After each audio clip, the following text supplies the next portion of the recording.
Bonjour, je vous explique l'organisation spatiale de la Médina du Tunis et de la ville européenne ou la ville nouvelle. Comme vous voyez ici, vous avez un plan qui date de 1860, un plan du Tunis.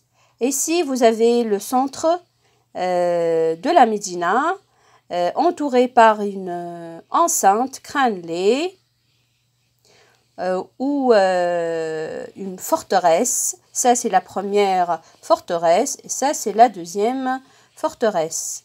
Bon, les raisons d'être de ces forteresses, c'est pour se protéger. Donc, ce sont des constructions de défense et aussi pour créer un climat, un milieu qui s'adapte aux conditions climatiques.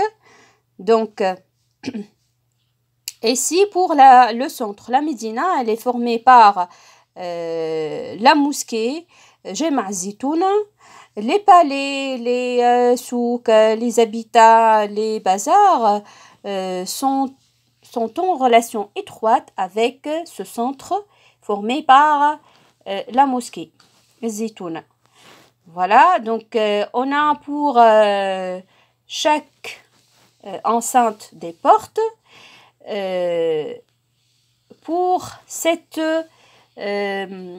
Pour le noyau urbain de la Médina, on a 7 portes tout autour.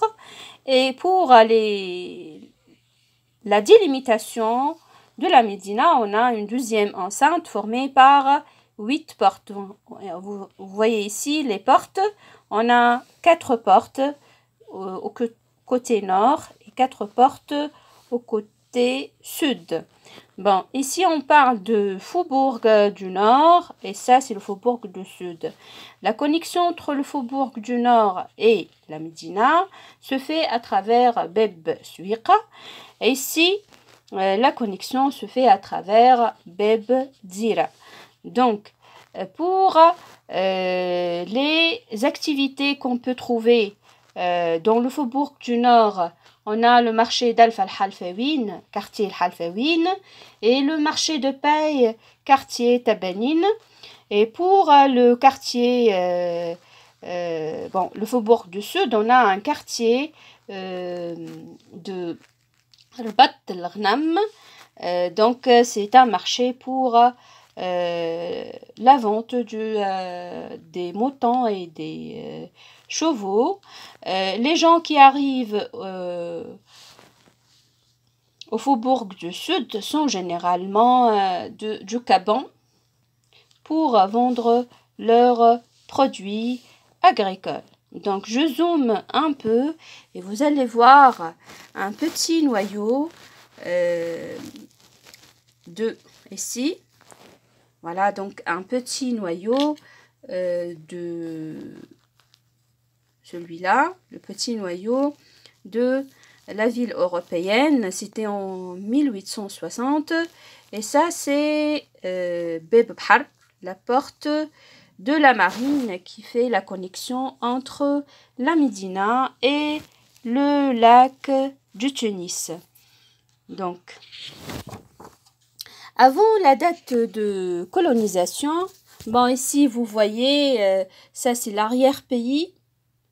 Ou bien l'espace environnant de la Médina du Tunis. Ça date de 1865. Ça, c'est l'avenue de la Marine au début du XXe siècle. Voilà, donc, je passe à la ville européenne. Bon, vous voyez ici, ça c'est un plan qui date de 1886. Donc, comme vous voyez, la Médina a une morphologie urbaine, labyrinthique, une sorte de labyrinthe, alors que la ville nouvelle ou bien la ville européenne, elle a une morphologie géométrique. Bon, des dates plus remarquables dans l'histoire de la ville européenne.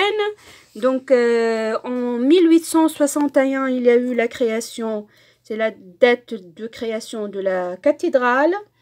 En 1872, la création de la ligne ferrée TGM. TGM Tunis, la Goulette, Marsa, qui mène vers le nord. Et en 1884, il y a eu le traçage du plan du quartier européen.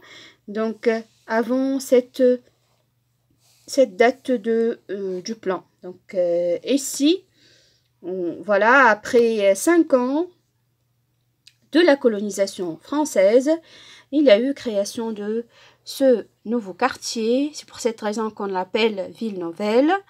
Et bien sûr, jusqu'à l'indépendance et jusqu'à aujourd'hui, bon, la Médina, elle maintient sa structure urbaine avec une extension sur les espaces environnants, alors que le quartier européen ou la ville nouvelle, elle n'a pas pu avancer sur cet espace parce qu'il y a le lac, mais elle a trouvé son chemin vers un axe qui s'oriente vers le nord et celui qui s'oriente vers le sud. Voilà, bonne lecture et à la prochaine vidéo.